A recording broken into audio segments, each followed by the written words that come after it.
এই মাত্ৰই ফোনটোত আছেই পবিত্ৰ মাৰ্ঘেৰিটা ডাঙৰীয়া তেখেতে মোক জনাইছে যে জুবিন গাৰ্গ ডাঙৰীয়া বা আমাৰ মৰমৰ জুবিন এই সংসাৰত নাই। তেখেতে এই সংসাৰৰ পৰা আঁতৰি গৈছে। খুব মৰ্মান্তিক ঘটনা, মৰ্মান্তিক দুখদায়ক ঘটনা।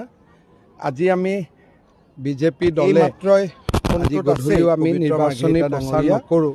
তেখেতে খালি গুমাত জনাইছে যে নমস্কাৰ জুবিন গাৰ্গ ডাঙৰীয়া বা আমাৰ উভতি যাম জুবিন তেখেতৰ সংসাৰত নাই। সৎকাৰ বা কি ধৰণে আমি তেখেতক আনো গোটেই কথাবিলাক মৰ্মান্তিক ঘটনা, মৰ্মান্তিক দুখদায়ক অসমবাসী ৰাইজৰ লগতে আজি মই বিজেপি দলে আজি গধূলিও অসমবাসী ৰাইজৰ প্ৰচাৰ নকৰোঁ। কি ক'ম মই এতিয়া খালি গুমাত গৈ ক'বলগীয়া একো শব্দই নাই, শব্দই বিচাৰি পোৱা নাই। উভতি যাম এটা মৰ্মান্তিক ঘটনা, জাতিৰ অপূৰণীয় ক্ষতি, কি ধৰণে আমি তেখেতক এটা অমূল্য সম্পদ আমি হেৰুৱাই গৈ আমি আলোচনা কৰিম।